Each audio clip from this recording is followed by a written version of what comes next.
السلام علیکم ورحمۃ اللہ وبرکاتہ۔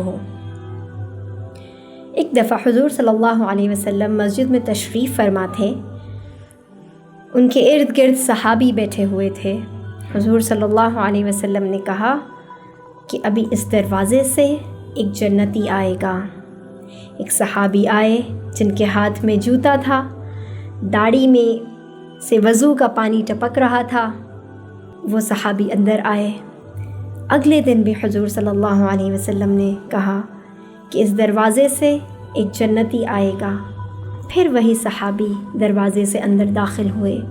تیسرے دن پھر حضور صلی اللہ علیہ وسلم نے کہا کہ اس دروازے سے ایک جنتی آئے گا، اور پھر وہی صحابی مسجد کے دروازے کے اندر داخل ہوئے۔ اس محفل میں ایک صحابی تھے جو کہ بہت عبادت گزار تھے۔ صحابی تو سب عبادت گزار تھے، لیکن عبداللہ بن عمر رضی اللہ تعالیٰ کے ذہن میں یہ بات آئی کہ یہ کون سا عمل کرتے ہیں کہ جن کو ایک بار نہیں تین بار ہمارے نبی نے جنت کی بشارت دی۔ میں تو رات بھر قیام کرتا ہوں، نمازیں پڑھتا ہوں، دن بھر روزہ رکھتا ہوں، سال بھر کے روزے رکھتا ہوں۔ یہ صحابی کون سا عمل کرتے ہیں جن کی وجہ سے ان کو حضور صلی اللہ علیہ وسلم نے ایک بار نہیں تین بار جنت کی بشارت دی؟ تو وہ یہ دیکھنے کے لیے ان کے گھر گئے، اور ان کے جب گھر گئے تو ان سے اجازت لی کہ کیا میں آپ کے گھر میں رک سکتا ہوں؟ تو ان صحابی نے اجازت دی۔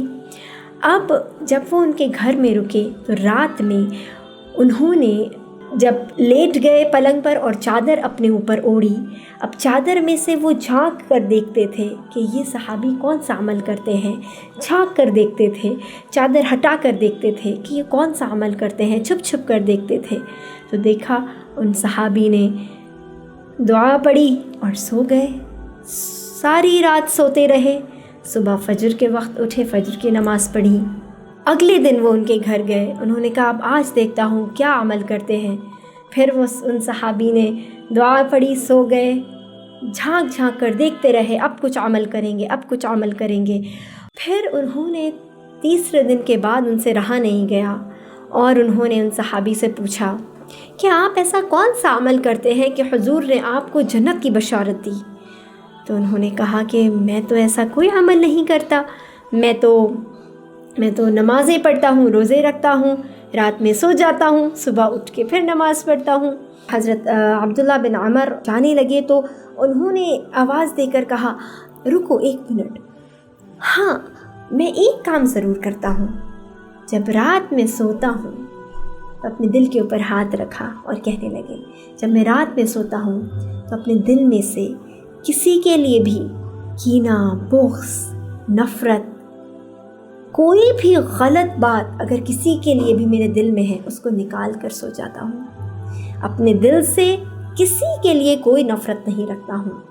اور انہوں نے کہا جب اللہ تعالیٰ کسی کو کچھ نوازتا ہے تو میں اس پر خوش ہوتا ہوں، اس سے جلن اور حسد نہیں کرتا۔ جب بھی میں رات میں سوتا ہوں تو دل سے ہر ایک انسان کے لیے میل کو نکال کر سوتا ہوں۔ تو آپ ذرا سوچئے، ایک صحابی جو کہ رات بھر جاگ کر عبادت کر رہے ہیں، دن میں روزہ رکھ رہے ہیں، اللہ کے ہر احکام کو پورا کر رہے ہیں، لیکن ان سے زیادہ بلند مرتبہ جن کو دنیا میں ہی جنت کی بشارت دے دی گئی ہے، وہ شخص ہیں، وہ صحابی ہیں جو کہ شاید پوری رات جا کر عبادت نہیں کرتے، لیکن اپنے دل میں سے کسی کے لیے برائی نہیں رکھتے، لیکن اپنے دل کو صاف رکھتے ہیں۔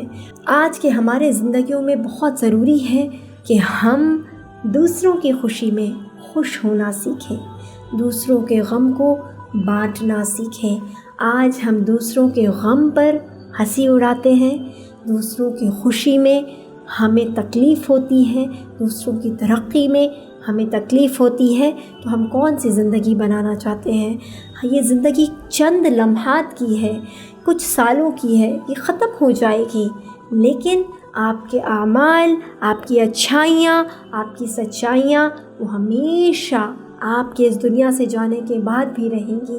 تو ہمیں اپنے کیسے فٹ پرنٹس، کیسی چھاپ ہمیں اس دنیا میں چھوڑ کر جانی ہے، وہ ہمیں آج سے طے کرنا ہوگا۔ ابھی سے طے کرنا ہوگا کہ ہم اپنے دل کو کتنا پاک اور کتنا صاف رکھ سکتے ہیں۔ وہ کسی شاعر نے کہا تھا نا کہ خدا کے بندے تو ہیں ہزاروں، بنوں میں پھرتے ہیں مارے مارے، میں اس کا بندہ بنوں گا جس کو خدا کے بندوں سے پیار ہوگا۔